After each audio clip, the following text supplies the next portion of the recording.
Mordor, Elrond, Galadriel, Moria, Númenor. Gil-galad.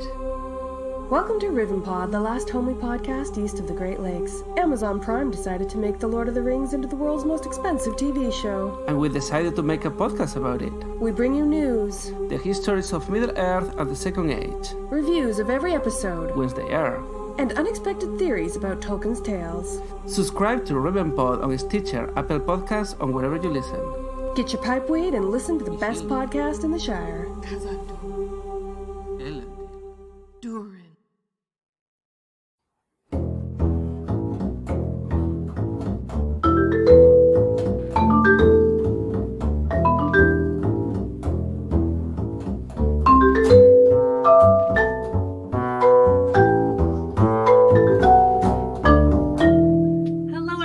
And welcome to another episode of I Hate Your Taste in Movies. This is a movie podcast where we gently encourage our friends to watch our favorite movies and then have kind, rational, intelligent discourse. You can follow us on Twitter at I Hate Your Taste and on Instagram at Hate Your Taste Pod. I'm Jackie. I'm Jen. I'm Austin. And it's going to be an interesting week, I think. A lot can happen today. I'm not sure what's going to happen because it's an Austin pick. Yay! Yay! Oh, God. I am terrified. But why don't you tell us about what we watched, Austin? Yeah, so this week we watched Once.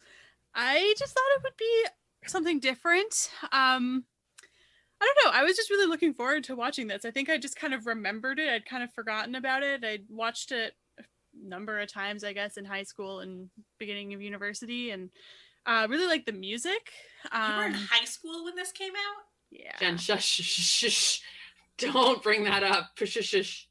I kind of forgot about it for several years. And then I think it like came up on my Apple Music at some point, and I was like, oh yeah, this is a thing that exists. So I thought we could watch it. And I saw the musical a couple years ago in Toronto, so that was fun. And so that's pretty much my history, just liking the music. After the movie came out, I got pretty into the lead guy, Glenn Hansard. He's in a band he was in a band, I don't know if he still is, called The Frames. So I listened to them a lot. So that's kind of my connection to the movie. What about you guys? I have zero connection to this movie. You said the title of it, you're like, Once. And I was like, and what is the next part of the title of this movie? Once Upon a Murder? Or like, Once Upon an Orient Express? Like, where are we going here? So when you said Once, it made no impression on me. I didn't know this existed. I didn't know anything about it. So my entire summary is what you told me about it. So you said it's a little Irish movie, so I wrote that down. And then you showed me a picture of the promo, whatever, poster. And it looks like two lovey-dovey people who walk on a guitar. And then I wrote, this is going to be artsy fartsy. I'm probably going to be bored. So that was it. That's the entire, I had no concept of what I was going into. And that's about that. Yeah. What about you, Jen? In a rarity for an Austin pick, I have seen this movie. I saw it when it came out, when I was not in high school. And then I also saw the musical a few years ago in Toronto as well. So I'm well acquainted with Once. Very cool. Yes, that doesn't happen very often. Yeah, normally Austin picks a movie and I'm like, the fuck? I have to watch this? I mean, same. Yeah. Same could be said for you. Can I just say this movie made me realize one thing about Austin picks and musicals in general? I do not have an ear to pick out song lyrics like the first time I hear a song. Right. You've mentioned that before. It's just gibberish. So I couldn't pick up what these songs were supposed to be meaning. And I think that's why most of the time when people have like a musical break, I'm just like, well, this is just, there's no action, there's nothing happening, there's no dialogue, nothing translates. So, I mean, I've said something similar, but it really hit me this time that I'm like, I know that this means something and there are meanings in these songs, but I cannot pick them out. So this was a challenging one for me. It's funny you say that, because I feel like this is one that's like not really a musical. I was going to ask you if you guys consider this a musical. Because, I mean, I guess the songs thematically like make vague references to things, but they're pretty isolated. Like I said, like you can listen to the soundtrack not knowing it's a movie soundtrack. Essentially, it's all just kind of his own music. So I wasn't sure where you guys would land on this. No, I can see exactly what you're saying. It's not describing what is happening, like Right. singing, we are going to the market. But it's almost like the action is around both of them trying to figure out their life problems. So the songs are them, they write these songs based on the feelings of what's happening in their life and their past and what they're trying to figure out. So that works into the movie because that's what the whole movie is, like an isolated time period where people trying to sort their shit out. But I think I was expecting it to be more like as their relationship develops, they're like confessing things in the songs or like trying to figure out their feelings in the songs. But I was like, what are they saying? What's happening? What does the song say? What are the lyrics? Does it mean something? That's so funny. But I can totally see what you mean. Like, it's not necessary. The story is about them making music, so there's music. Yeah. But it's not a musical. Yeah. Yeah, I kind of was going through the same thought process too, where I'm like, Austin sometimes really likes musicals, and then she also likes movies where music also happens. And I'm like, I don't mind the odd movie where music also happens. If we ever have to do a round where I have to pick a musical, I'm like, I know what I can pick based off of these movies. I'd like some movies where they just have songs sometimes, and that apparently counts as a musical, so I'm in. Yeah, I mean, I guess I could do a little summary. I forgot to do that up top. It's another one of those that's kind of, you kind of mentioned it, Jackie. It just sort of encapsulates this period of time for these two musicians. They don't have names. They were just credited as guy and girl. But the guy is a busker in Dublin, and he meets this girl, and they kind of have a little meet cute about vacuum cleaners.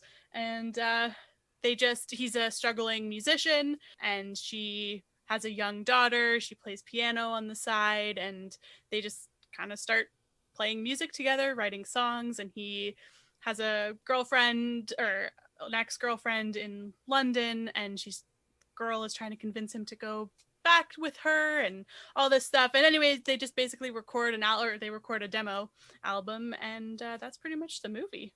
It takes place over like maybe a couple weeks. So like they fall in love, right? Yeah, I think it's I love it. You're both like, kind of. Yeah, like I think they fall in love in a way where it's like, I mean, especially with her, maybe more than him, where it's like recognizing that this isn't going to work. We are not right for each other. We are in completely different phases of our lives, and this is never going to be more than a couple weeks, but I love you for what you are. You know what I mean?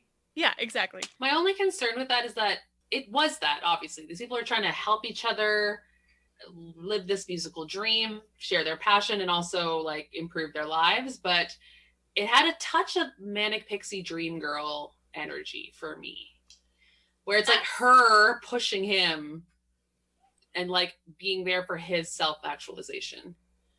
I did think about that at one point, but I actually noted that I think she wasn't quite a manic pixie dream girl because she had so much of her own life and her own shit going on, where she was trying to get the same thing out of him that he was getting out of her. You know what I mean? Like, she wasn't just there to help him actualize his dreams. Like, she was also trying to actualize her own self through him. Like, she was lonely, so she wanted to hang out with him. She misses music, so she was playing music with him. And then being with him made her realize, like, I need to try to work things out with my husband and get my life together for my family. You know what I mean? So, like, it wasn't quite the same where she's like, I'm just here to help fix you. She was like, we're both fucked up, lonely people, and I can see clearly that this is not going to work between us in any way, so let's just make sure that we don't do anything. That is very true, that she was the one who was really in control of what their relationship became. Like, she knew they didn't have a real future, and she was pretty upfront and realistic about what their friendship relationship was going to be. But when it started in the beginning, I couldn't see, and it's almost like her own improvement happened accidentally on the way to his improvement. You know what I mean? In the whole beginning, it's like she's so focused on him. Like, she recognizes that he's talented. She wants to help him. But I would say the entire first half of the movie is her helping him and pushing him and not getting much out of it except for the satisfaction of helping him, I guess, which is a little manic pixie. It does develop more in the second half, but I was worried. I was definitely feeling worried. I'm like, is she just going to be a nothing character who just pushes this lazy dude into recording a demo? I like that she's more grounded, and like I can really relate to that feeling of just like bonding over music and like just that mutual, I know it sounds really lame, but it's true. Like it felt, I don't know, maybe because I'm older watching it now, like it just felt realistic in the like the music side of things, and I really liked it. Well, that makes sense because that's something that you haven't experienced with that neither of us do. And I'm sure bonding over music is probably like a very intense, emotional, kind of deep, if fleeting thing. And they show it too with the entire band and the producer even. Like they all get so super tight over that weekend, and then they kind of show them all just, that's it. They have this intense, fun friendship, and then it's just bye. Yeah. So, I mean, I'm sure we've all had those experiences in our different like careers and social circles, but I bet it's much more intense when there's music involved because it's like a soundtrack to your life, and it makes it that much more poignant. I was actually going to ask you about that, Austin. If, like, watching this, did you get that sense of, like, this is my life as a musician? Like, when you have those, like, intense relationships with people where you're, like, packed in a room together, like, being creative, pouring your heart out, and, like, having those bonds. Because that's totally what I was thinking about, too, where I'm like, I could see this really being, like, Austin's experience. Maybe when you were in like school and stuff too, or like when you were like gigging and things. Yeah, in some ways. Obviously, like, when you were busking in Dublin when a few years ago. Frequent Dublin falling busker. in love with that Czech guy. Yeah, totally. But yeah, no, I mean, like I don't have that kind of experience. Like that's not the type of music that I play, but definitely had those similar bonds. Like Jackie, you mentioned the recording session. Like I've had those recording sessions where you're just there for like 8 hours a day and you only see those people over and over again, or rehearsal sessions where you just are just locked in a room basically for days. And yeah, I think I definitely connected with it on a different level, having gone through, because when this came out, like I was younger, and now like having gone through university, gone through like being a professional musician, I definitely think related to it on a different level. And I was actually impressed, and we can talk about this or talk about the music or whatever later, but I was really impressed with the scene where he teaches her the song Falling Slowly when they're in the music room or the music store, because usually those types of scenes are so bad. Like it's like no one picks up music like that. Like what the fuck are you doing? But it was actually very realistic considering she's like a trained pianist, so she has an ear for music. She knows what's going on, so he's able to just be like, okay, we're going to do this and then we're going to do this. And it's like obviously sped up the process, but I was like, this is actually realistic. Like I can see that duet actually happening in real life. Like it's not hard harmonies, it's not like a difficult song. Like I can see her just picking it up and like figuring out what to do, because I've seen people do stuff like that. That is interesting, because I was like, wow, she got that quick. Yeah, I mean she did. Like I think great. it was definitely probably sped up. Obviously, like that process probably wouldn't be that quick, but that's how that would go. And I like it read as a lot more realistic than I've seen in other movies when similar scenes have happened. Another thing I wanted to ask you, Austin, specifically about this movie, Sorry, is whether... I just noticed Jackie's Zoom name. You said gigging, and I'm like, is that a word? It's a word. Is that a music word? You've been I feel like it's gigging just around? Like, yeah. It was so I thought it was like, you can have a gig. Like, it's more like a noun. It's like... Instead of being a verb. It's a verb. Okay, fine. Thank you for clarifying. That's all I wanted to know. Make me feel stupid over here. Her Zoom name is gigging a word. Yeah, saying that we're calling you stupid. You changed your Zoom name to question me. I wanted an answer, but I didn't want to interrupt you, and I didn't want to have to remember. You're asking a lot from me. Okay, so anyway, back to the thing I was trying to say. It was going to be really smart too, but I forget. Did you find that this was similar to like when you were super immersed in music and like went to school and stuff? Was it your life kind of like this where you only knew musicians and only hung out with musicians, and you went to parties and people would randomly jam and you'd walk down the street and talk to buskers? Like, it seems like everyone in this movie was like a professional musician. I'm like, don't they know any other people? So when I moved to Toronto and met you guys, it's probably... Are we your dumb other friends? It's probably the first time I've had a group of friends that aren't musicians. Just because that's all I knew. Like, that's all you're immersed in. She's slumming it. That's what she's saying. Slumming it with the normies. No. Damn it. So ashamed. No, but you get immersed in that's just everyone. So I have been to parties that are similar to that. Not quite as like high quality, good music coming out of it. But like, I remember one time we went to our percussion teacher at U of T invited us up to her house for like a percussion studio party, and it definitely ended with all of us just like jamming. So like shit like that happens. One time when I was in like grade 3, we stood in a circle at recess singing Say My Name by Destiny's Child. So it's basically the same thing. I'm also a musician. I have musician friends. We were like really into Destiny's Child. Also, I might have got whatever grade that was wrong because I don't remember when that song came out, but I was in like school as a child. I'm also a musician. I was in grade 8 band and we played the national anthem before a Globetrotters game on the floor of the Palladium at the time. It's called the Palladium in Ottawa. It was like pre-Corel Center. Oh yeah, it was many, many moons ago. But I will say that was probably one of the coolest experiences of my life, walking out into a stadium floor. So like, I get the feeling musicians get. Yeah, like, that high. Yeah. But I'm sure we all get that, whatever industries you're in. Like there's Jackie gets that when she's slicing a really nice eyeball. Ooh. You know, I try to get my coworkers, I try to get them to applaud for me, but it just really doesn't happen that often. I will say I did solve like a really hard problem the other day and no one praised me. So I texted my family and I was like, listen, you don't need to know the details. Just know that I did something great and I need validation. And they were all like, yay, you did it. And I was like, thank you. I needed that. You can cut that, by the way, but still, it's true. It happened. It's a true story. In that class thing I was in before this, one of the things they said was that to combat imposter syndrome is to celebrate your wins every day. So, good job, Jackie. Celebrating you, celebrate yourself. Anyway, the movie. Yeah, anyway, back to Once. Wait, can we start at the beginning? Because I have a question about, like, the first scene. Yeah. Yeah. I want to talk about that scene. Side note, frigging YouTube. I paid good cash money for this movie and it didn't have closed captioning. That is weird. Son of a bitch. I was curious honestly. if the DVD, because I have the DVD, and I was like, oh, I wonder if this doesn't have subtitles, like if the YouTube one doesn't, but it did, so I don't know. Of all the movies to require subtitles, an Irish accent and a Czech accent. Come on. Because you had said, like, oh, I rented it and there's no subtitles. And I was like, ooh, there's a lot of accents in this movie. How's Jackie gonna do? He did poorly, guys. It was not easy. I did get used to it after a while. Yeah. But in the beginning, so he's busking. He's singing. And there's a sketchy looking dude who keeps hanging around.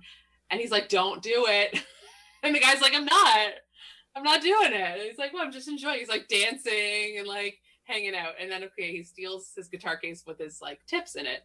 And they chase each other around in a very, very funny chase scene. It's like just two average dudes trying to run. He like in hands shops, his guitar to someone. Shop. Yeah, hold this. And the thief like runs out of breath and is like, okay, you caught me. And then they just kind of like, they don't fight or anything. He's just like, I give up. And they're just like, come on, man, why would you be such a jerk? And he's like, I need money. So they say something. He's like, how's your mom? Do they know each other? Because the guy's like, how's your mom? And he's like, she's dead. I think they were just making conversation.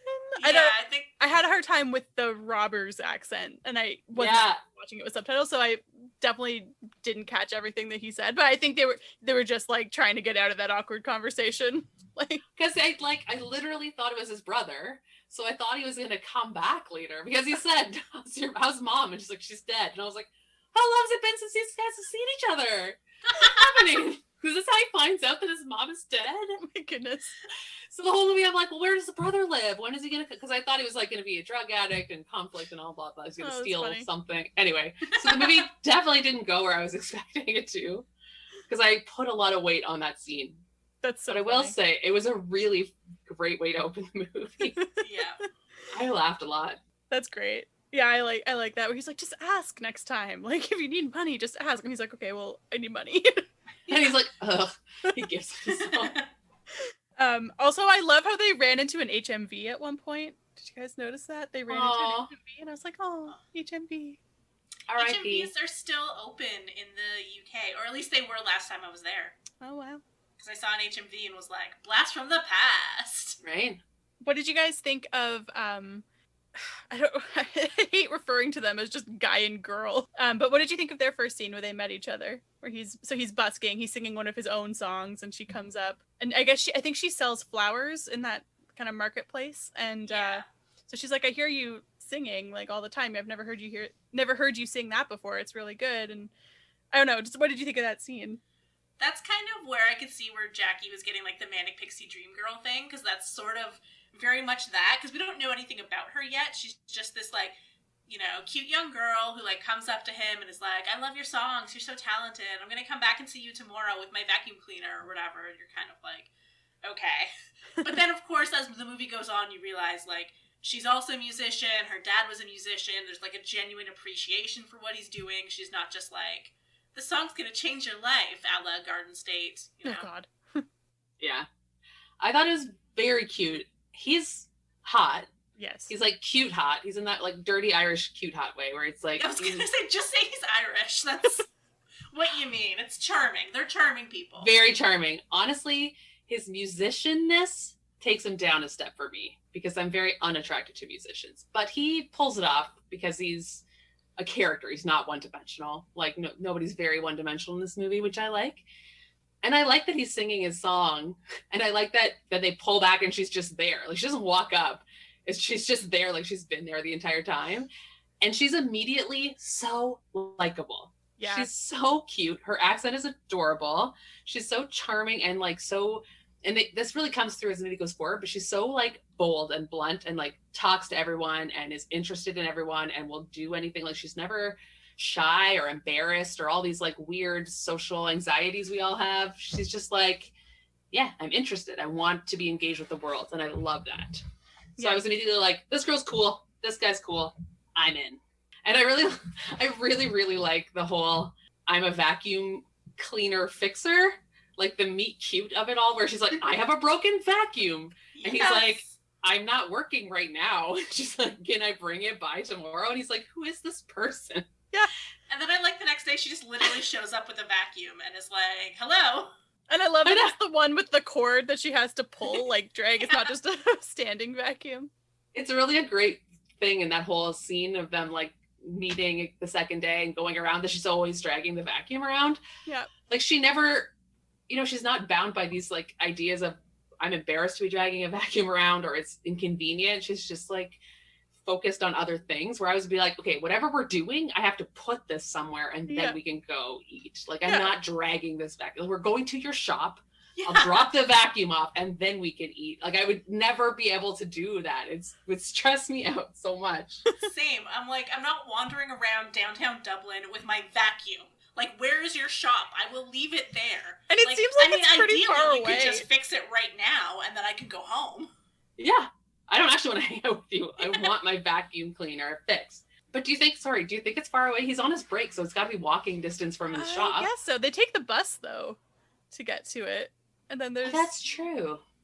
So he has a long enough break that he can take the bus, and then take the bus back. I mean, it's his dad's business. It's probably pretty lax. He probably takes, like, a break that's the afternoon. I don't know how booming the Hoover fixing industry is.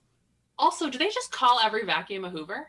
Yes, I meant to double check this and look this up because I have heard this before, but basically Hoover like dominated the market in the UK and I guess also Ireland. So it's sort of like when you say Kleenex instead of tissue, like it's just the brand. So like they always, I've seen it on TV shows too, like British shows. They're always talking about like, oh, you gotta Hoover up before your company comes over and stuff like that. And I'm like, oh yeah, Hoover? What the fuck? But yeah, it's just, they call them all Hoovers. Any of our British listeners can correct us. I was expecting it to be like a branded store. I was like, we only fix Hoovers. And I was like, is Hoover sponsoring this movie? Because that's pretty big. If Hoover sponsored this movie, they could have afforded a real camera. Oh my god. Here we go. I knew we were going to get to this. Yeah, we should. That's a good segue into how this movie looks. Yeah, it's Jen's just, rage show. This wasn't rage. It made me laugh because I haven't seen this in 10 years, I guess, or whatever, since it came out. And you don't really realize, like, how fast our technology updates, how quickly things look dated. You don't think a movie from 2007 is going to look so bad. But because it's a really low-budget indie film, they were probably filming with, like, a camera you bought at Best Buy for $200. So it looked like it was filmed on a potato. Yeah, was your note? Jen was like, is this on a shot on an iPhone 1? Yeah. Was this the very first iPhone? The prototype came out and they're like, there's a camera, let's film once. It's so funny. I mean, I guess, at least for me, it sort of adds to its charm. Like, I find this, I was really looking forward to watching this. I don't know if it was coming off of the balls to the walls of cliffhanger or whatever, but I was just like, I'm just really looking forward to this like just quaint little movie that's filmed on a basically guerrilla filmmaking too, because I didn't get any filming permits for any of this, as you can probably tell. But yeah, I like it adds to the charm for me. No, I agree. Like, I'm making fun of how it looks Yeah. because it looks very dated. But, like, I mean, I showed you guys the first Evil Dead movie. That was literally filmed by, like, 3 teenagers who had no idea what they were doing. Like, I Right. love the kind of, like you said, the guerrilla filmmaking, people with a camera, and, like, more motivation and creativity than they necessarily have, like, funds. Yes. So I'm on board with that. I love a good indie film, but it did just make me laugh at how low quality the filming was. Well, the most expensive shot of the movie was the last shot. There's like a sweeping shot. I know it comes down from her apartment and kind of all around. That was the most expensive thing in the movie, and it was like $2,000. I was gonna say, what was it, $20? Yeah, to get the crane for that was the most expensive part. It was kind of hard for me because all of my movies are so high quality in terms of cinematography. So it's like, why would I dumb down my eyes for this? I mean, you're joking, but like, Jackie's been bringing big budget action films this whole time. She is very much like, what is an indie? I need a $2 million budget and Hollywood's biggest stars, and we're blowing shit up. Honestly, you say that as a joke, but 100% I really do not enjoy indie movies. It's not my style. I guess like that is a good segue into kind of how the movie, because I feel like there's not a ton to talk about, but with the movie overall, but like it was basically made, the director's John Carney. He used to play bass in Glenn Hansard, who's the lead guy in his band, The Frames. So they'd worked together, and he basically at one point he ended up asking Glenn to do some of the music for this movie, for this little project that he had going, and he kind of just kept, it sounds like he kind of just kept asking him to do a couple more things, like, oh, could you do this? Oh, could you like maybe write a couple new songs? Or is it okay if I use some of your music? Oh, can you write some new ones? Do you want to just star in the movie? and so it was kind of just that.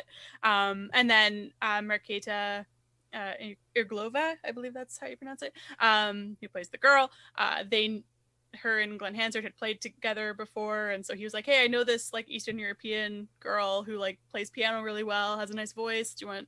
And so like it just kind of fell into place that way. So it was very obviously low budget, but also just very collaborative. It's like, I think when they went into shooting, the script was like 60 pages long. I don't know how long a script typically is for a feature-length film, but I'm assuming a lot longer than 60 pages.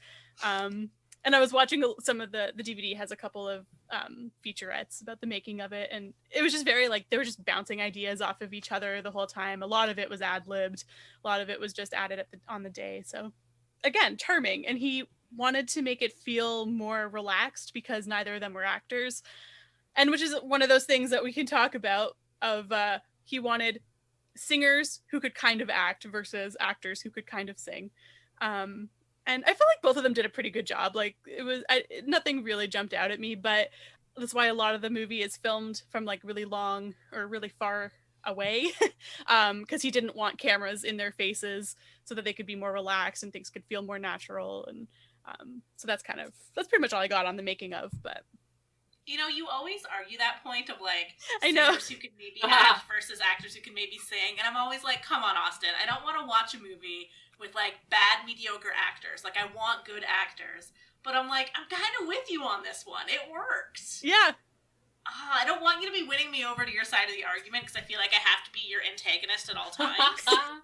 I kind of agree too, but it works specifically in this movie because it's supposed to be so real, and it's supposed to be a couple of average Joes trying to figure their life out. Like it wasn't big dramatic monologues and emotional extremes, so you didn't need great actors, and the fact that they're not good actors is the point. Like you shouldn't be a good actor if you're trying to portray an actual person in their real circumstance.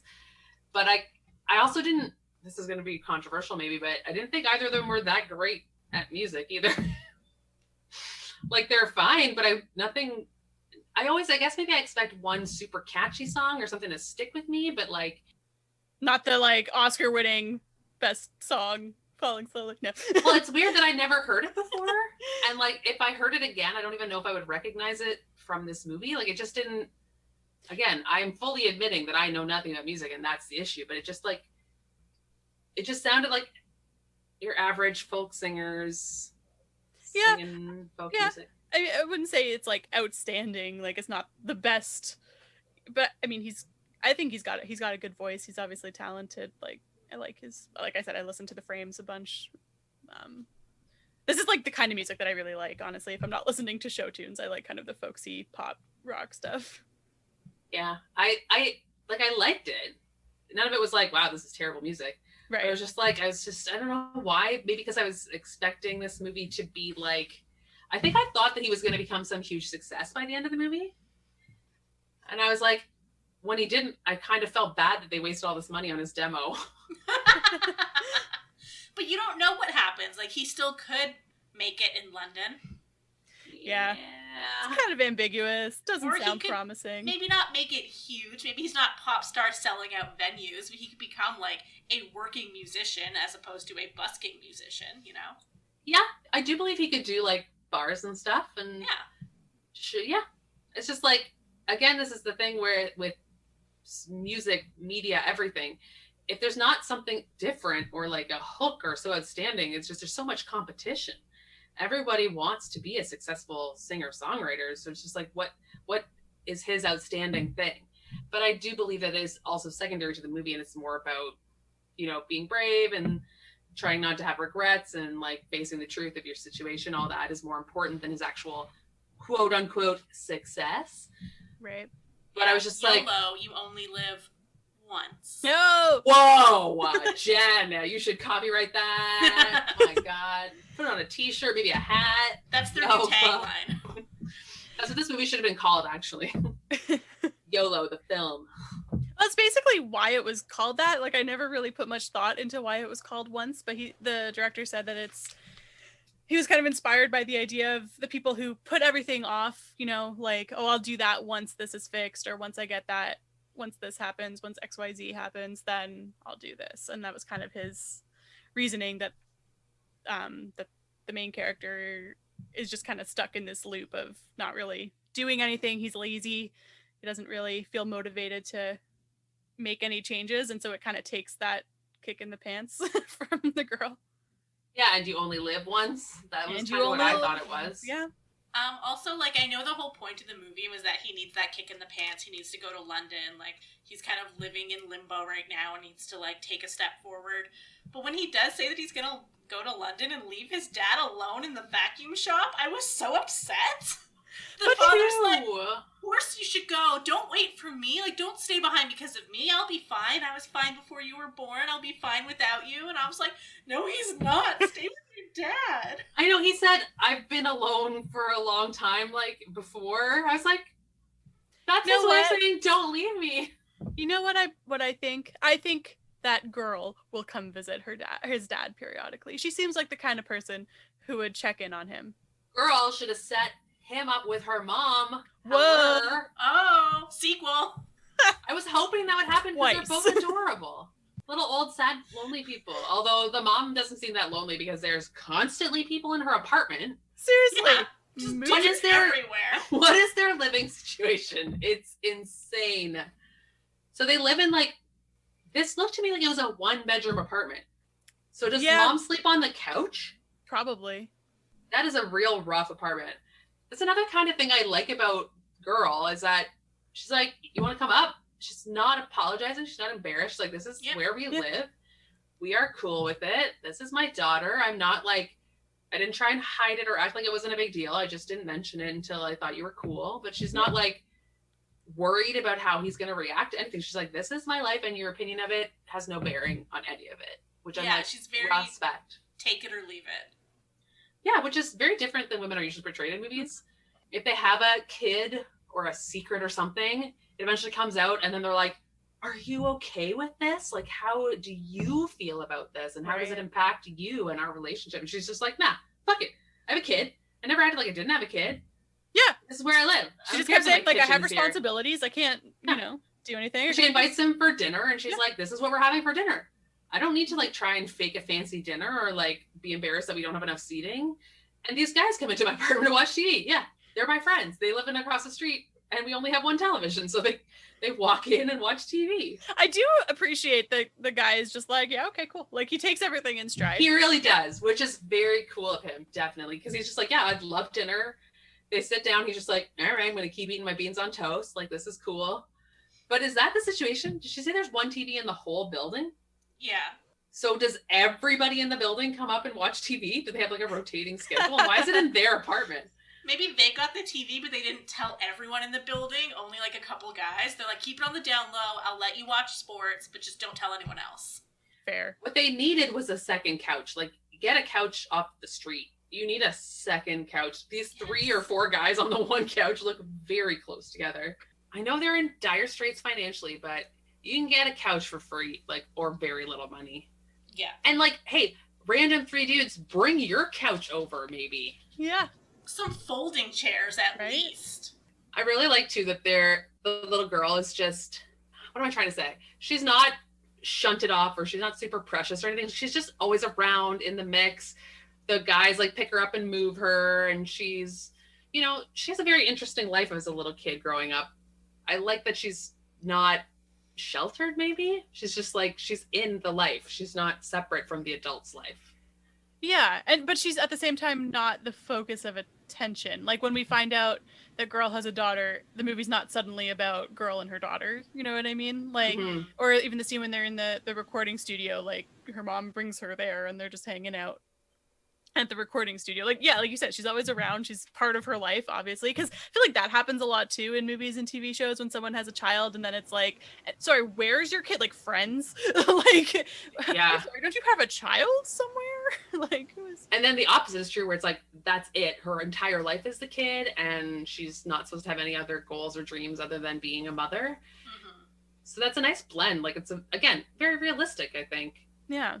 And I've really like I gotta say, the cutest parts of this movie were when they all are having like family time and everyone's hanging out at her house and like everyone's cooking and chatting and like joking and pushing each other, and they're all like a big family. And that also made me kind of sad toward the end, because I'm like, they had this intense bond for the weekend and they're never going to see each other again. Like, they're not actually friends, they're circumstantial friends. Yeah. And the fact that it has like an expiration date is sad. I'm like, all these people, everyone in this movie is a lonely sad. So like, be friends, hang out, don't move away, make a found family. It's true.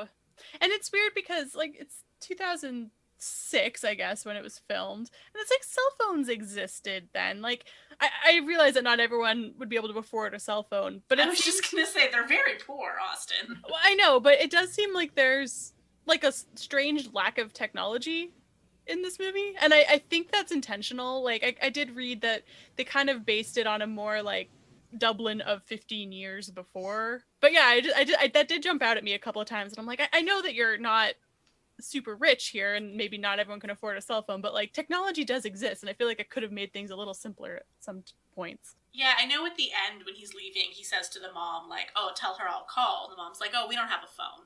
Which I'm like, okay, that doesn't surprise me. If there's one TV for the whole building, why would you have a phone line? But you're right that, like, none of the characters seem to have a cell phone. Like, even Guy doesn't have, like, one where he can text people. He's using, like, the payphone to call his girlfriend in London and stuff. And I was like, do you guys remember payphones? Yeah. I saw someone using a payphone the other day. The other day? The other day! Like, Austin, that was a crazy person. They weren't talking to anyone. I don't know if there was someone on the other line, but... There are some that are left, but I'm not sure all of them are in service. I will say that I passed banks of telephones and I'm like, those look pretty like a joke. He also uses like the oldest like tape player recorder. And CD player too. And a CD player, yeah. And the batteries, like, remember when everything ran on batteries, nothing was rechargeable? Rechargeable batteries didn't even exist. How deeply in your soul, though, did you feel the moment where she's going around looking for, she runs out of battery, her CD player batteries die, so she's like running around her apartment trying to find a couple batteries, like opening the remote control, which is obviously someone's already taken the batteries out of that for something else. That was the most relatable thing. I was gonna say the same thing, where I like felt that in my soul. I also did that like 2 weeks ago. My TV remote wasn't working for whatever reason, so I went and took the batteries out of my like air conditioner remote. So when I have to put the air conditioner on in the summer, I'm gonna have to buy batteries. I did that to watch this movie because Yes. because I didn't have AAA's for the DVD player remote, and so I took it out of my TV remote, put it in there, and then when I had to adjust the volume, I took them back out, put it back in the TV remote. I felt it very hard as well, but then it lost me immediately when she left her apartment in the middle of the night to go buy batteries. I'm like, I do not leave my apartment once I'm there. Like, I'm going to sleep. I don't care about anything enough to walk to the corner store. To be fair, I don't think midnight. it was the middle of the night. I think it was like probably 8 o'clock or so. Like it was Yeah. dark, but there were was still still, people like, out on the street. There were children. kids. Yeah, there were I kids. saw that too, and I was like, are these just like a gang of street youths roaming around at midnight? Like, I still thought it was late-ish. I Like, mean, if she has a 2-year-old, so like the 2-year-old goes to bed at like 7 or whatever. I don't know, earlier than that. I don't know what babies do. Yeah, her mom was asleep too. I figured it was maybe like 9 or 10 at night. Okay, fine. Maybe it wasn't as late, but still, I don't leave my apartment for reasons. Like, She nothing also will drag left, me like- out. She left like in her bathrobe or whatever. She's wearing pajamas and panda slippers, which is so cute. But I'm also concerned about her feet. That is not protection. You're walking on syringes, girl. Like, be careful. There's broken glass everywhere. It is Dublin. I don't think the store was too far from her apartment, at least. No. Also, The can we walk talk was about significant. those, like, can we talk about those, like, young kids who were in front of the corner store who clearly, like, didn't know that a movie was being filmed and just stood in the way and stared at the camera? I was Because shocked. So love them. funny. Yeah, I made a note saying the kids outside the convenience store look absolutely gobsmacked. Did they tell anyone they were filming?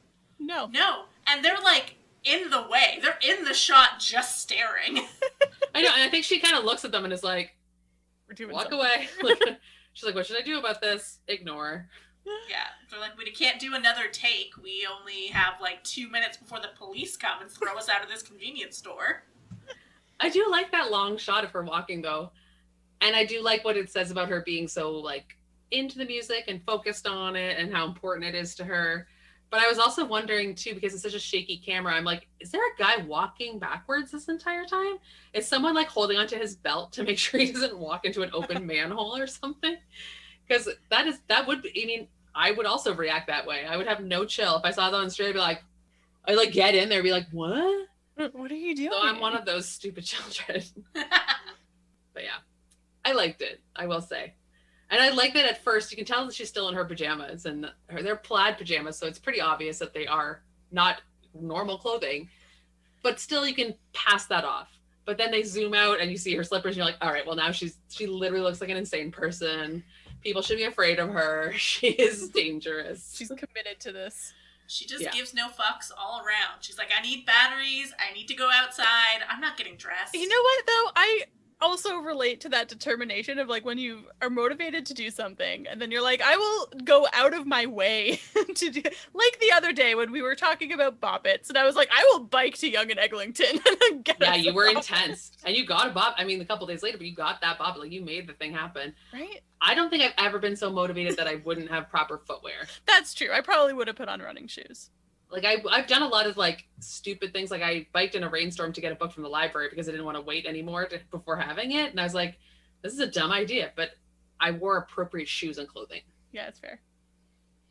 I don't like, that's the one thing in movies I don't really like. And it didn't happen in this movie, really. But it's a trope where it's just, like, people do things that don't make a logical sense. Or they get out of a bathtub and put a robe on there soaking my body. Like, please. How many times How- could Jackie bring that up?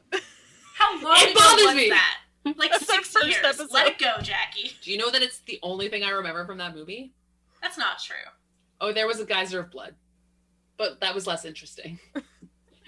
But it's the perfect example of what bothers me, where I'm just like, sure, it's like for the movie and maybe it's for quirky reasons, but I'm still like, no one does that.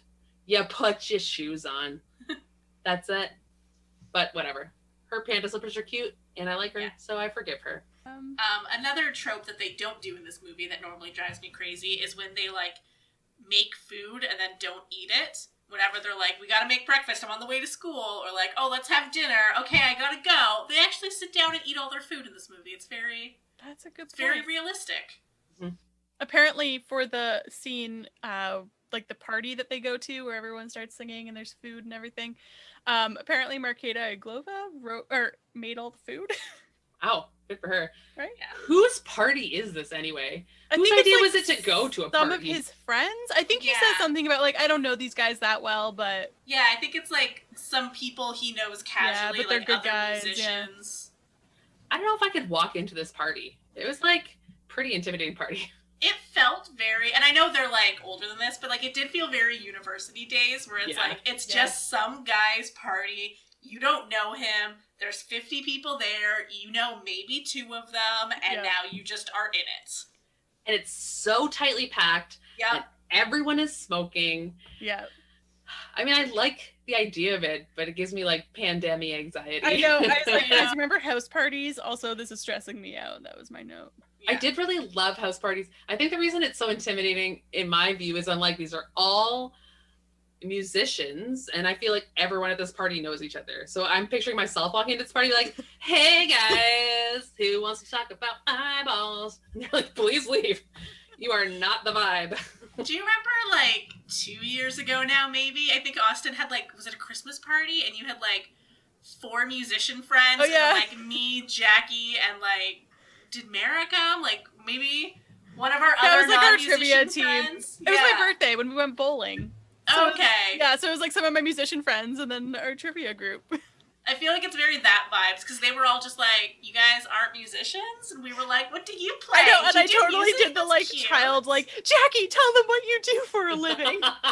It was really funny because they were like, you could see their brains turning like, oh right, there are other jobs like besides music. Like, But that's what is I that mean. like? You get so insulated in university, and it's like, and like when I moved to Toronto, the only people I knew were the people I was only at U of T for a year, so it's like the only people I knew here before I met you guys were percussionists.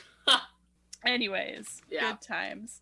There was one part that bothered me slightly because I feel like the music is inserted really well in this movie, and it all makes sense. Like there's like in that song when she's walking down to the walking back from the convenience store, she's trying to figure out the lyrics, so she's listening to it on her Discman, and so like singing along, so like that all makes sense, and like, or they're in the recording studio, or everything makes sense, everything's done in a way that it makes sense logically. But there was one that bothered me when the guy was watching like the home videos of him and his ex-girlfriend, and he's singing the song, I think it's called Lies, and then there's harmonies from the girl in the chorus, and I was like, no, you're doing so good, there's no reason for there to be harmonies there.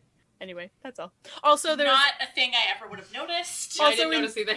in the recording session, which I love that song, there's at one point tambourine, and I was like, who's playing tambourine? There's no one here playing tambourine.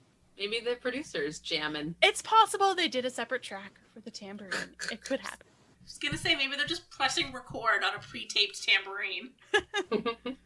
But other than that, I liked the way the music was shown. Can we talk about this guy's ex-girlfriend? I Yeah. hated that subplot.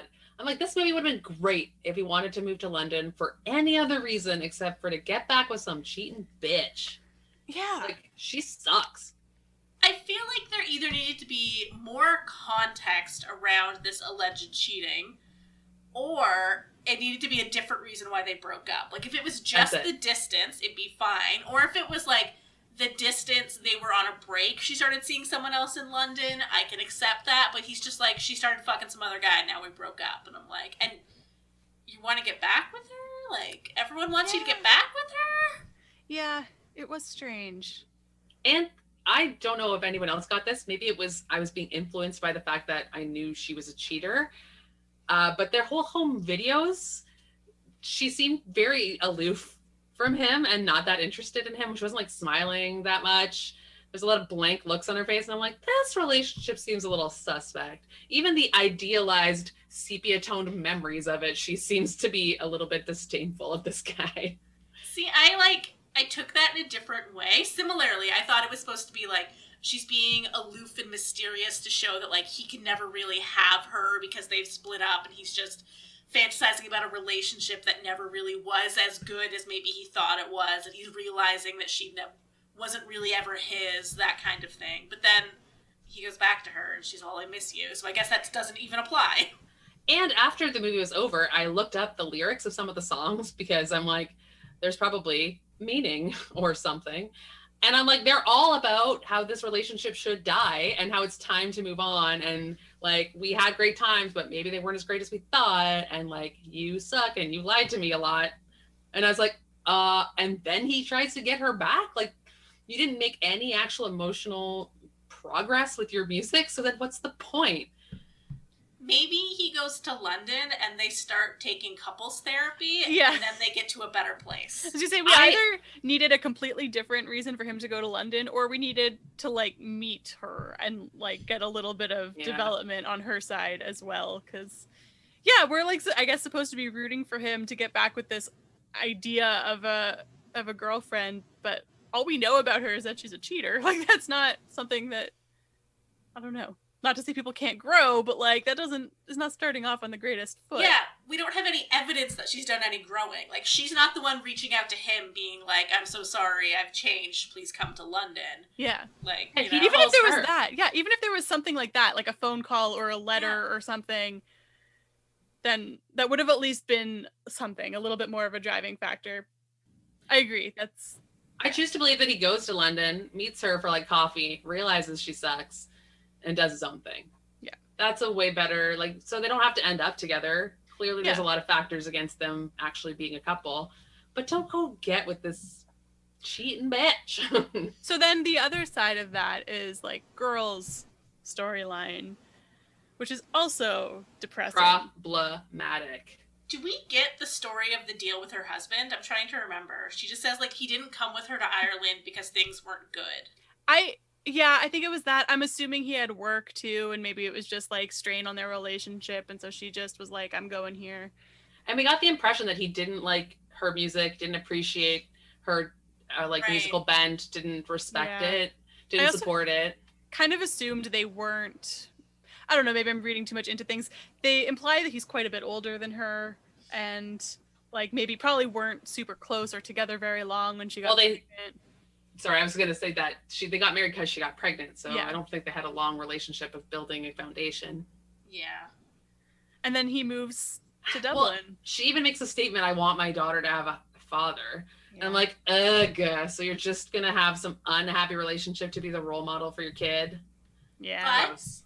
But we already know that she stands up for herself. She's the one who left him in the first place. So I think maybe she's like, come to Dublin because I want our daughter to know you. Like, don't be a fucking deadbeat dad.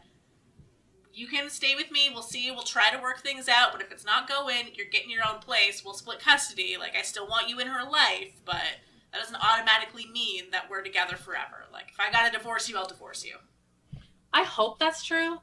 But the way I feel like it left it off is that, like, he's in the apartment. He, like, kisses her on the side of the head. She doesn't really react. Like, it seems to be like he thinks that everything's fine again. And she's sowed her wild oats and now she's ready to come back and be a mother and be a wife. Yeah, I don't know. I think, like, in the case of both relationships, they're trying to work things out. I don't necessarily think that means things will work out and they'll be with that person forever. Yeah. They both have a real depressing bent to them. Like, I don't think either is going to work out. And if they do work out, it involves a lot of self-sacrifice and unhappiness. And which is a bummer. Yeah, for sure. So the scene where I think it's when he takes her for the motorcycle ride and then they go and they're standing looking out at the ocean and he asks her like some words, some how do you say ocean in Czech and all this, and that's when she tells him that she's married. When he's asking like do you love him, or how do you say do you love him in Czech, and she says something, or she says it, and then he asks her, do you love him? And she answers in Czech, and he's like, what did you say? And she just refuses to answer. She says, no, I love you. I do know that because in the musical, they show that on the thing. Oh, do they? I have no recollection of the musical. I know I saw it. Yeah. It was like weird because I've never seen like subtitles on a stage show before, but it kind of was like a sign above it that said like, I love you. So I'm like, oh, she's saying she loves him. So then I was kind of trying to remember when I was watching the movie if there was any subtitles for the Czech that was supposed to be here. It seems like there weren't. We were supposed to not know what they were saying. Yeah. But then I was like, that's interesting that they did that for the musical on the stage. They're like, people are dumb. Let Yeah. them know. I feel like you kind of Everyone will whip their phone out and try and Google it if they don't provide the subtitle. Yeah, you kind True. of get that that's what's happening because he's like, how do you say, do you love him? And she says it, and then he goes, do you love him? And then she says something slightly different, so you know that it's like, she's not really saying, yes, I love him, or no, I love him. She's saying, I love something. Yeah, it's true. And that was an example of something that kind of came up on the day. I don't think that was in the script. I think it was kind of like, oh my gosh, what if we did this instead? And there was a moment where he was like, the director was talking to Mercada and was like, oh, what if he asks you this, and then he's like, how do you say no in Czech? And she's like, it's 9. Like, that's not gonna that's not gonna work, kind of thing. But Not a difficult code to crack there. But that's like one of those moments that, or like nah, or whatever it was. Yeah, something very clearly no. Yeah. But she was like, but that was another one where I guess even Glenn Hanser didn't know what she said. Like, she didn't tell him what she said, so that's kind of cool. It is cool, and it's sad. And I really love her character even more after that, because I Googled what was happening because I didn't get it. I'm like, I missed it. I missed something. Give me my subtitles. So I realized what she said. And then after that, so she's admitted to herself, at least, if no one else, that she loves him or is in love with him, has these emotional feelings. But she still doesn't kiss him or try and get in his booty, which is very strong. Get in his booty. That's what the kids say, right? That's what the kids are doing nowadays, you guys. All about the booty. But I'm just saying, she didn't abandon her principles. She's very strong. She's not gonna just sleep with anybody, even if she loves them, which is also very different for movies. There's always that one torrid night of regret. Right, yes. Right, and they almost have that where he was like, stay the night, and she was like, no, and just left. She says, fuck you, which is the best. Like, the first night, he's like, do you want to spend the night? She's like, fuck you, and walks away. And I love that, such a UK European thing. He's like, do you want to spend the night? She's like, fuck you. And he's like, okay, cool. And she's like, cool, okay, see you later, bye. Like, they don't have a dramatic confrontation. She's just like, get fucked. And he's like, yeah, all right, that's fair. Okay, bye, cool. We're still friends later. Yeah. Like, telling someone to fuck off is not that big a deal.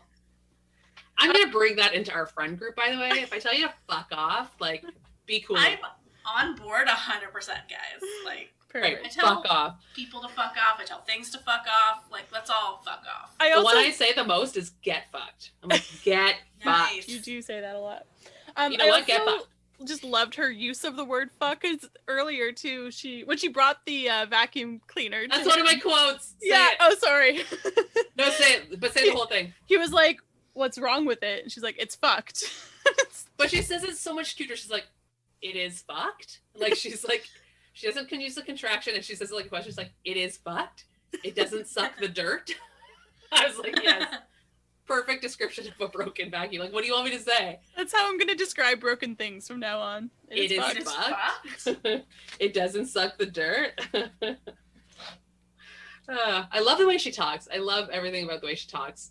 It's very melodic, and her English is really good, and she has a way of communicating with everybody in this movie that's just so open and nice. She's never playing games. She's never judging people. She just honestly is like, how was your day? Random stoop people, and hi everybody. Hi guy who works in the music store. How are you? And she wants to know. She's nice.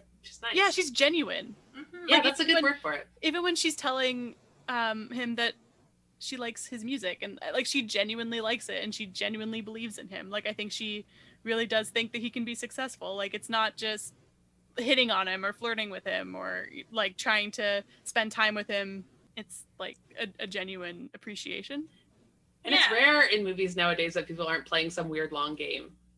Yeah, there's no games in this. It's just this moment in time. Do you know what I really love? Is that they shake hands all the time. So cute. It's adorable. And everybody shakes hands. And I'm just like, oh, I want to shake hands. Stupid pandemic. You know who else I really have a soft spot for? And I hated him at first as the producer guy. Yeah. I was like, this guy's checked out. He's so boring and stupid. He doesn't care about their music. But then by the end, he's like, yeah. But he's fully in it by the end. He's like, I believe in this. These guys are great. And like, he's like, we'll listen in my car. I'll stay all night. I think he even like, I don't know if he puts money up, but he definitely like is personally invested in making this happen and getting it right. And he has like a really cute, short, very small arc, but I'm like, he goes from like jaded, grumpy, I hate my life. And then he's like, I'm so into this band. They're my best friends. Let's go to the beach and play frisbee. Yeah. At like 5 o'clock in the morning. Yeah. And they stay up all night. And when they're leaving, they're all like shaking hands and hugging. And they're like, I don't know. I feel like it was also a change for that guy. Like his life has improved from their relationship. I think everybody who was involved with the music, like, leaves with a more hopeful outlook, which is nice. We need that, guys. I would kill for a hopeful outlook right now. Whew. Lord have mercy. Another part where I was like, I like this girl so much is when she's like, teach me to ride the motorcycle. And he's like, no. And she's like, teach me. And he's like, I can't. I'm not going to. She's like, teach me. She will not take no for an answer. So he tries to start. And then he's like, my dad doesn't know I have it. And then she uses some like foolproof logic where she's like, well, then he won't know that I had it either.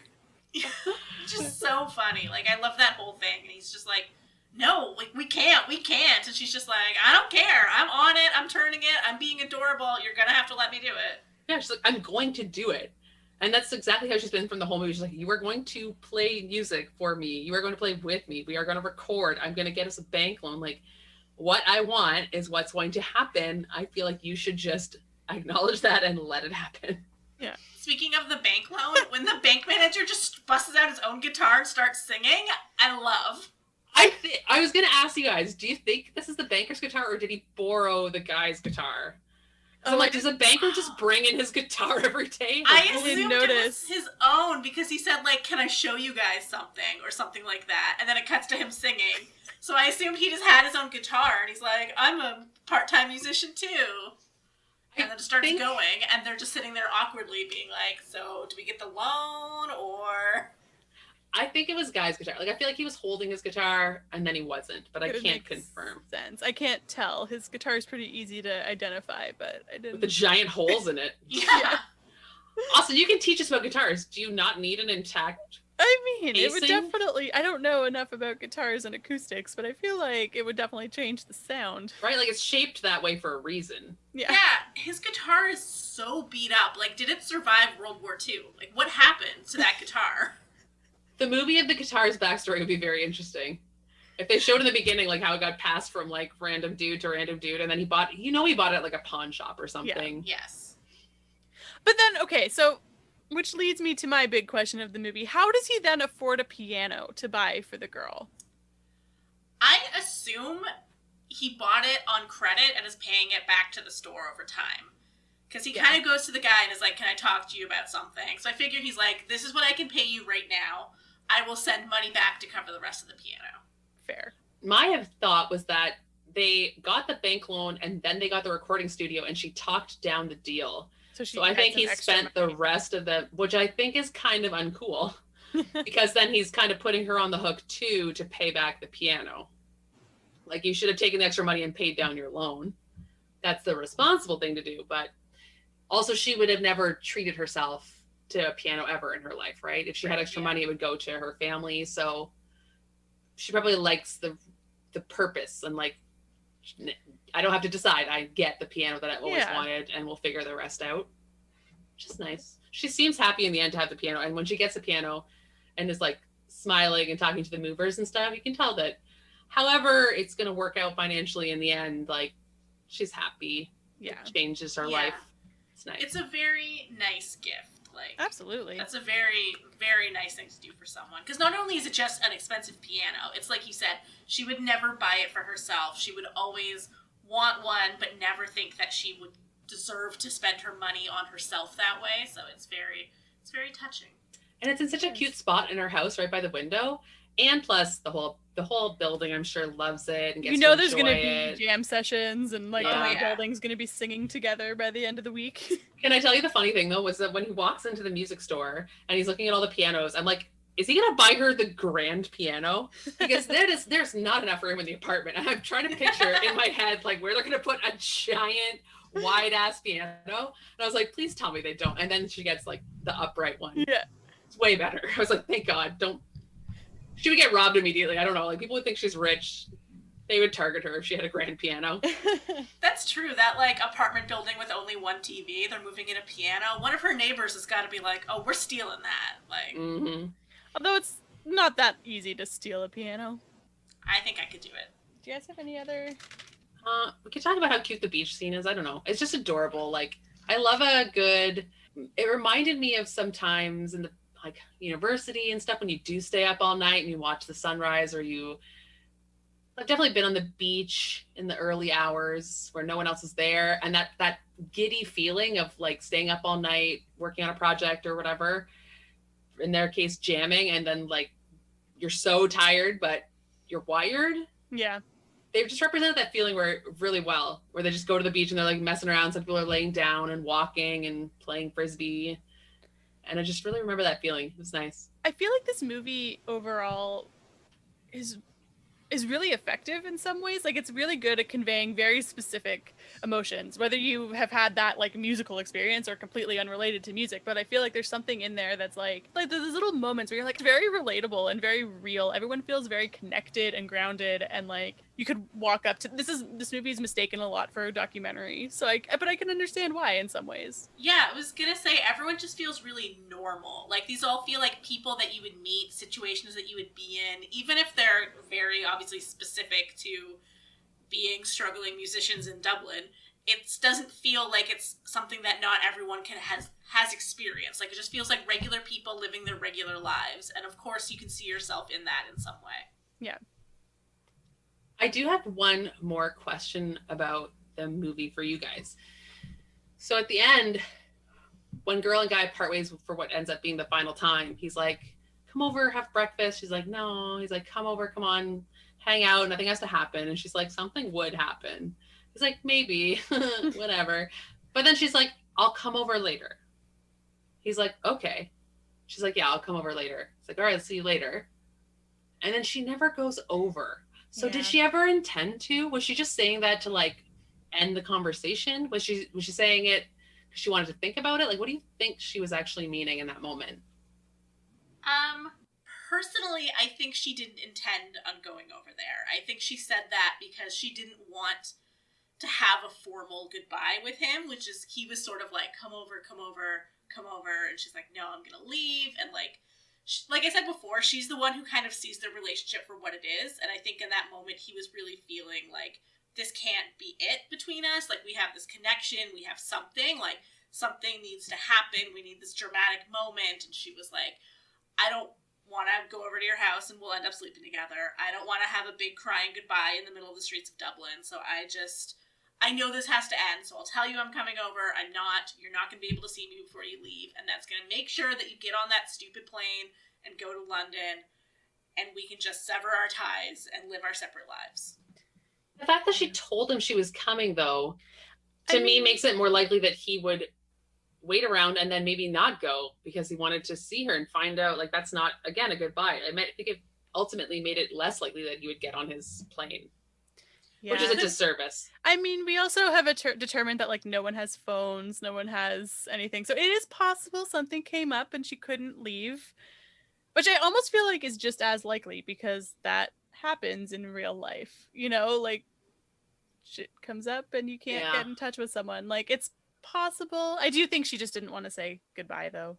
Either way, though, she is definitely more determined and more strong-willed. Yeah, strong-willed. I think she appreciated his friendship or whatever it was that they had just as much as he did, but yeah, and I think she was attracted to him. She wanted to get in that booty. That's what the kids are saying. She was interested, but she's like, I know who I am and I know what this is, and that's admirable. Yeah, the word I kept coming back to when I was thinking about it is that she's just more mature than him.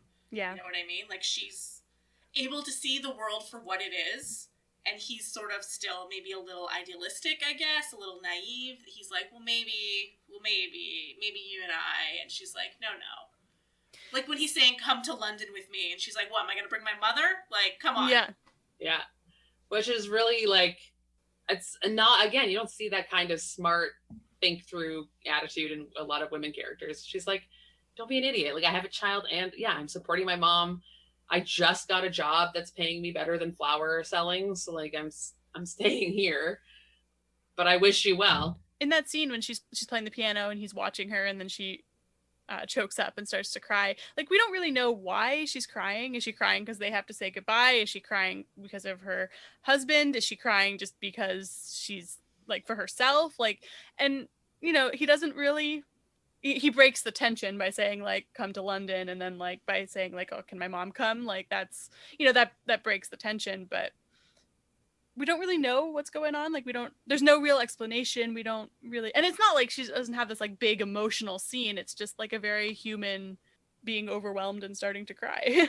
Yeah, they've also been recording like all day and all night. She's probably just also super fucking tired. So maybe whatever emotion she's feeling is now on the surface and she's crying. And normally she wouldn't be crying over this. Yeah. But right now she's just like, I can't deal. Yeah. Which, I was again, relatable. Totally. Yeah. I was trying to figure out what the lyrics of that song were, because I was trying to figure out what she was upset about. And they're also, again, very ambiguous, and they could be about either man in her life. Right. So I was like, all right, I don't get it. I think this is supposed to mean something. Yeah. Whoosh. I think the songs, like, in terms of meaning, are more just like mood related, thematically related, but not explicit. I think I was relying on them too much. I'm like, there's information in these songs and I need it. Well, this is like the reverse of Cabaret, when I was like, I can check out of the songs, and Austin's like, the songs are telling you what's happening in the movie. Was there a gorilla in this movie that I somehow did not see? You didn't catch the gorilla scene? I did. Again. I would love if there was a secret gorilla in every movie. So, okay, this is one little fact that I didn't really want to talk about, but I feel like it's worth mentioning. She says something about Nazis. I am going to be very upset. Nothing to do with Nazis. Okay, great. How old do you think they are? Like, because they do make reference that she's quite a bit younger than him. I would call her like 24, and I would call him like 36. I would say she's in her early 20s. Him, I didn't think he was that old. I would say maybe late 20s. Yeah. So, I don't know how old the characters are supposed to be, but I was kind of the same, where I definitely thought she was like in her 20s. I didn't consider that she was young. But like the actors, like she was 18 when they were filming this, and he was 37. And they dated in real life. Ooh, after this movie. Ooh, that is not good. He was and that, 20 when she was born. Yeah. I thought she said at one point that she was 21 when she got married, or 21 when she had a kid. Yeah. Either way, it just like when I realized how young she was in real life, I was like, oh fuck, because I knew that they had dated, and I was like, shit, that's gross. That's so real nasty. I wanted to ask you about that, because I had thought that they had dated in real life. Yeah. And then this movie's supposed to be like about their real life love story. And then when I was reading, it was not the case. So then I was like, did I make up that they dated in real life? Like, were they dating before the movie, after the movie? After. I know they had a band together after the fact. Yeah, the Swell Season. I listened to them too. I don't know. They must have performed together in some capacity. I think I read, when I was just doing some cursory reading, because I was like, did I make up them being in a relationship? I don't know. Because I was, like, the origin story of the movie and how they got involved. Yeah. And I thought that they had, like, them as a couple had been the ones that had written it, and that was obviously not the case. But I think I read that it said that she met him and his band, and then they played together. Okay. So I think they just kind of met randomly, where she was like, I like your band, I'm also a musician. And then he was like, oh, you're really good, let's jam. Right. But I don't know at any point if they started dating, if it was when she was 18, if it was when she was... She was 18 when they filmed the movie. But yeah, that really was like, ooh, that's rough. Because I also never thought of Girl as being that young, and so I don't know if she was supposed to be older in the movie, or if she was a teenager, or, you know, like 18, 19, I don't know. I'm surprised that she was so successful and established, sort of, by 18. Yeah. Sorry, upsetting revelation. According to Wikipedia, they met when she was 13. Yes, I did see that. Ew! What? How? Her father organized a music festival in the Czech Republic and then booked Glenn Hansard's band. And then that's how they met, I guess. Like I said, she was like, a musician too, and they played together. I was happy not knowing any of that. Me too. I hate when we have to, like, talk about this shit. At least Why I does did it always to my keep own coming up? movie. Yeah. Yeah. But, like... I'm not the target movie this time. Yeah, for once, it's not one of Jackie's movies. Whew, I told you, I don't like to think too hard about things. Just let me enjoy. But yeah, it really does bring everything down. I'm like, that's a bummer.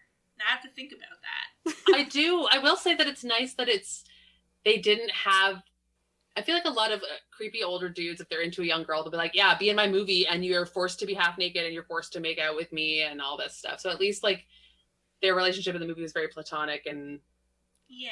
he wasn't creeping. Are we going to end it on that? No. This is why I was like, I hate that we always talk about this, because then it always like just kills everything. Just erase the last 5 minutes. I guess we're into high points, low points? Yeah. Okay. My high point is a very sweet, tiny moment. So when the guy is playing his guitar on the bus, I'm first of all like, dude, you are such an asshole. I had that thought too. You are such a jerk. Everyone on this bus hates you. You're a disrespectful piece of shit. And then this old lady on the bus like turns around to look at him and she's laughing and he's like, oh, sorry. And she turns around and she's laughing at him. And that old lady is my high point because I was like, yes, this old lady is so good. She's communicating how unbelievable it is that he's doing this, but they're all having a good time still. It's not like confrontational. It's kind of funny, but it's also like, stop it. You're in sure. Please stop. So old lady on the bus is my high point. Love it. My low point is just don't go back to a cheating ex. Like, don't. I have been cheated on. It's a thing and most people have experienced. I do believe in the adage, once a cheater, always a cheater. So don't do it. It ain't worth it. And I wanted him to go off for his success or his dream and not just chase some dumb girl. So I didn't like the ending that much. I even wrote fuck this movie before I thought more about it and was like, all right, fine. So that's it. For me, my high point is, and this is another rarity, the music. Oh! Again, normally with Austin's movies, I'm like, what, was this a musical? But with this, like, I literally love the music. Like, I listen to these songs fairly often, which is why I saw the musical. I was like, Falling Slowly. In my notes, I wrote, Falling Slowly is that bitch, which is not even anything that makes sense, but that just needs to explain, like, I was getting hyped when he's, like, teaching her to play the piano. I was like, it's coming. Oh, I have the piano play book. it. Guys, I can serenade you. Please. So, that's my high point. Falling Slowly, I love. Gold, the song the guy sings at, like, the party. Love that. Very good. Just the music in general. That's my high point. Low point now is knowing about the age gap. See, I wanted to save that till after we did our ratings, but it kind of came up. Yeah, so without knowing that, pretending I did not know that yet, my low point is, I don't know, I do like this. I like this movie, so I don't have anything that jumps out as a low point right away, other than the fact that it was filmed on an iPhone 1. Yeah. Yeah, I'm trying to think of my high point. I feel like we talked a lot about all the elements that I really like, just the realness of it. Well, I have a question for you. When you think of this movie, what's your first memory? Brokenhearted Hoover Fixer Sucker guy, that little song, the little scene on the bus, that is probably the first thing that jumps out when I think of the movie. Just the vacuum cleaner, their little meet cute. Yeah. I think that might be my high point. And yeah, the music is fantastic. And then for my low point, I think the use of natural light. I think they could have afforded to like maybe invest in some lighting equipment. If ring lights existed, it would have been a whole other movie. It was a little dark for my liking. But I mean, again, it's whatever. It works. It is what it is. It fits the movie. But would have liked to have seen a little more. Ireland's a little gloomy, right? Yeah. Mostly overcast. But yeah, I don't really have too much of a low point. Yeah. I mean, there's not much low, right? It's like, it's supposed to be kind of hopeful, I think. Yeah, I figured this would be a fairly safe movie pick. I forgot my real low point, which was watching it, thinking about the fact that I am not in Ireland meeting a cute man right now. Right. Very true. That is is a my fucking low point. tragedy right there. That we're stuck in this shitty city that no one will unlock. Do you have any quotes? I do have like very few. I think I stole some of them earlier. Sorry. I mean, it was very organic. But then I delivered them very poorly. So, I mean. No, you said it perfectly. She's like, I have a broken Hoover. He's like, what's wrong with it? She says, it is fucked. She makes me laugh so much just remembering it. It doesn't suck up the dirt. He's like, yes, the classic vacuum problem. I like when he says, are you hungry? And she says, I'm always hungry. I appreciate that. It resonates with me. Yep. I love how everyone drops the word fuck a lot. I specifically love she goes, fuck you, batteries. When she's looking for batteries. Classic. And I like how they all say cool a lot. It's very like stupid and fun. Like no matter what the circumstances, they're all just like cool. Like they never really fight. Even when he gets robbed, like he's just like, yeah, cool. Yeah. Bye.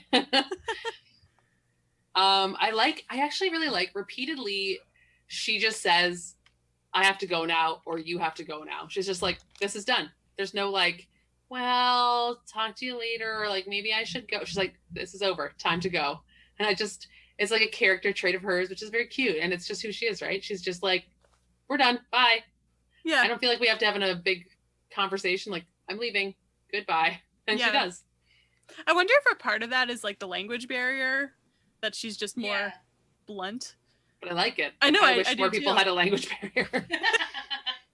But that's it. That's all the quotes I have. They're just kind of silly ones. For trivia, I have a couple things. So the budget was a whopping $150,000. And then the worldwide gross was $20.9 million. Damn, they Is made their that money our most back. profitable movie so far? Maybe.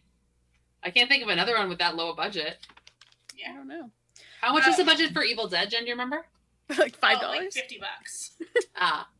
So then maybe Evil Dead's the most profitable. Maybe. The shoot lasted 17 days with a skeleton crew. They shot at a lot of people's houses. The party scene was Glenn Hansard's apartment. It's a nice apartment. It's Right? big. Yeah. And then the first woman who sings when they're around the table is his mom. So that's kind of cute. That's cute. Okay, let's start with the soundtrack. The soundtrack was nominated for 2 Grammys, and then the movie won the Best Song Oscar. And there was initially some questioning of its eligibility. Falling Slowly was the song, obviously.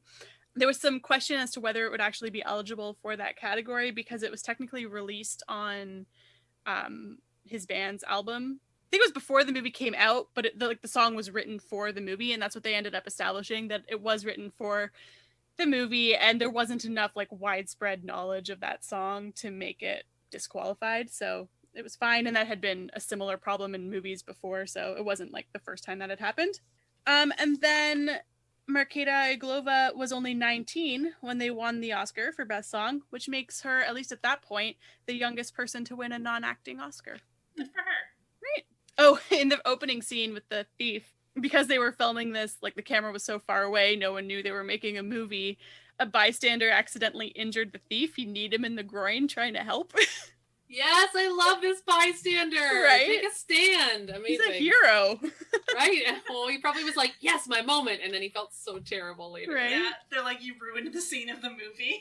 And you hurt this innocent guy. Yeah, it was adapted to a Broadway musical. It opened on Broadway on March 18th, 2012. It was nominated for 11 Tonys. It won 8, including Best Musical, Best Direction, Best Book, and Best Actor. And the cast is also the orchestra, so that's kind of fun.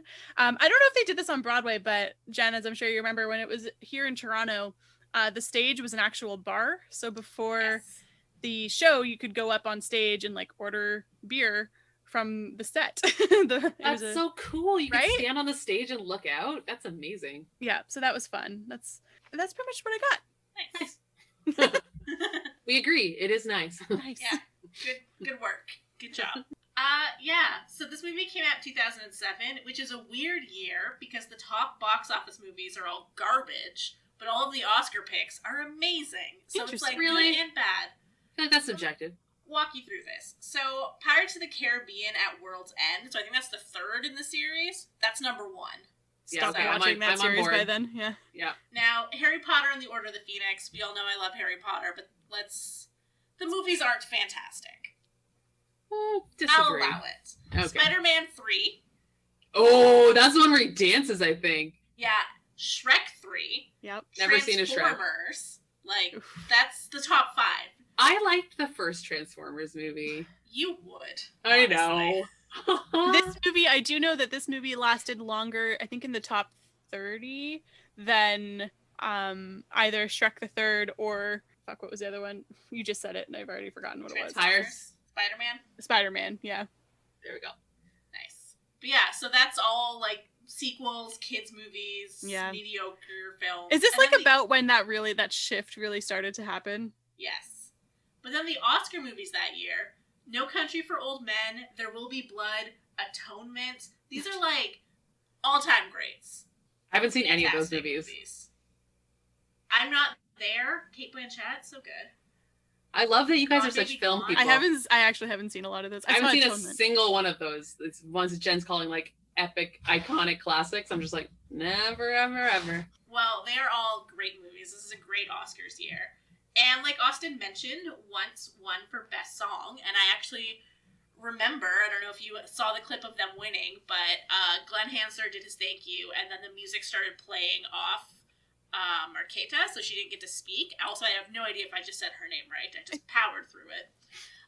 And then Jon Stewart was the host that year, so he brought her back out to say her thank yous after the fact because the band played her off, so she wasn't allowed to say anything. Aw. And then, like, a little while later, like, maybe the press later, she said, like, she actually didn't have anything that she was going to say. She didn't know what she was going to say. So she was like, oh, good, thank God I don't have to talk in front of all those people. And then Jon Stewart's like, come back out. You deserve your moment. You just won this award. We shouldn't have cut you off. Like, say your thank yous. And then she's like, oh, fuck. Thank you. Oh no. Oh, that's such a well-meaning Jon Stewart story. Yeah. Yeah, it is really cute. Like, it was really nice that he did that. And everyone was like, oh, yay, thank you. Because they were kind of like I don't know, like, it was like Austin said, it's a really low-budget, like, indie film. People didn't really expect much of it. It became this big success story, and, like, the music was so great, and they were winning the biggest award for this, like, tiny little film, and it was just a very, like, moment that people wanted to cheer for them, and they deserved their moments. Especially her. I bet she's happy now that he did it, and she got to say Yeah. something at least. At the moment, she was probably like, ah, shit. Yeah, But now she's like, probably panic of, like, how many people are watching me right now, and I have to say my thank yous in my second language. Like, terrifying. challenging. What do we do now? Ratings? What do we do now? That's our marching song. I don't Whatever. remember how our own podcast works. I know. Okay, so I'll go. My enjoyment was a solid 8 out of 10. Nice. Yeah, I enjoyed it. I was a little bit bored occasionally, but rarely. And I felt a little tiny bit disconnected, I guess, because I have no connection to music or recording or gigs or like playing in a house party. I'm like, is everybody a musician? Like even the banker's a musician? Where do I fit in? Where are the normies at? I'm going to hang out with his dad and we'll like fix Hoovers. But it was genuinely sweet. And I liked both the main characters. And they're both very different and flawed, but very, very likable. Like they're just likable people, which I enjoy. Yeah. In terms of quality, I had to give it like a 5 because obviously it's the camera work is terrible and sometimes it's like almost verging on nauseating. Again, the lighting, and I wanted the music to make more sense to me personally, which is hard to request from a movie that's not made for me. But in general, it wasn't like they did what they could with what they had. So I gave it a 5 out of 10. For sure. I was a little nervous because you were very like, okay, watching has happened, I believe, was your message to our group chat. That was when I was mad about the ending, where I'm like, he's going back to the cheating ex. Like when the movie ended, I was bad. I was like, this is not what I want. Nobody grew from this. If you go back to your neglectful husband and your cheating wife, like then what progress did you make? What was the point of knowing each other and trying to improve and explore your feelings and come to terms with your past? Like, so nobody went anywhere from it. But then when I sat with it, I was like, I guess it's just more realistic. It's not usually that a big love's going to come save your life and fix your problems, right? Like, you still got to work through the crap. So I came around. But yeah, in that moment, I was like, oh, well, great. What's the point of anything then? What about you, Jen? Yeah, so my enjoyments, similarly, like, I'd probably give it an 8. I like this movie. I like the music. I liked the musical.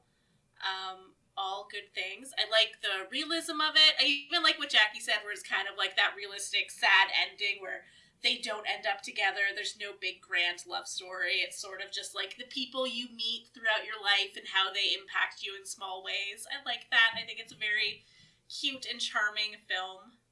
Quality, lower. I wouldn't put it as low, because yes, the camera work is really bad, but then other things that go into the quality is like, I think it was a good script. It was well written. I think the music is really good. So maybe quality, I'll give it like a 7. Yeah, that seems where I'm at. I think for enjoyment, I think I'm gonna stick with you guys. A solid 8 out of 10. I also love that it's 86 minutes long. You guys, I love short movies. It's amazing. I was happy about that. Right? For sure. Yeah. And then, yeah, it's just, you guys all said it. Love the music, love the characters, good dialogue. And I think for quality, yeah, I think I'm gonna go right with you, Jen. 7. It is what it is, right? Like, it's a very low budget movie, but I feel like it all kind of encapsulates it really well. It feels realistic. I feel like I know those people. I feel like I was there, kind of, like it was a very like intimate movie, and I liked that a lot. And I feel like it all worked. Like, yeah, there were parts of it that weren't filmed great. I would have loved some more lighting, but it all came back into the bigger picture, I guess, of what it was. Friendometer, green. Super green. Yay! Yeah, all green. Yay! So what are we? Oh God. What was that? I know. I had the same thought. I'm like, it's a friggin' Jen pick. You guys are jerks. Jen picks great movies, first of all. Second of all, I want to double check, because I can't remember if you guys had said you had seen this movie. Have either of you seen The Descent? No. Oh my God, is that a cave movie? Yes. I know you love this movie. I love this movie. I got really into, for a while I was in a phase where they were searching for the deepest caves on Earth, and I read a couple books and watched a couple documentaries on those cave explorers. And I got to the point that I gave myself like hella nightmares, because it's so scary the way they literally find cracks, take off all their equipment, and just force themselves into these cracks, hoping that there's something on the other side and that they don't get stuck. And I had like a series of nightmares. So now this is going to be frigging problematic. I think you might enjoy some of it. I think it is genuinely one of my favorite movies. I'm so excited to watch this. So yes, The Descent. I'm so excited. Oh gosh. Okay. Hey. Let's go explore some caves. All right. Very concerned. Very, very worried. Yeah, I'm nervous about this one. But that, I guess, wraps us up for once. That was a fun conversation. I wasn't sure what we were going to talk about. It was chill. It was super chill. I loved it. We didn't have to fight. Yeah. It's nice. It was a nice change of pace. Yeah. And next week we'll talk about The Descent, and so it'll be a completely different vibe. Yeah, it's gonna be bad. Okay, Jen's flipping me off. That's fuck off. Yeah. Yep. All right. You can follow us on Twitter at I Hate Your Taste, or on Instagram at Hate Your Taste Pod. We also have a website. It's IHateYourTasteInMovies.wordpress.com, and there are links there to our merch. If you'd like to support us, we are on Buy Me a Coffee. That's buymeacoffee.com/IHateYourTaste. If you like what we're doing, please leave us a review on iTunes or Apple Podcasts. It's really, really helpful. Thanks for listening. Bye.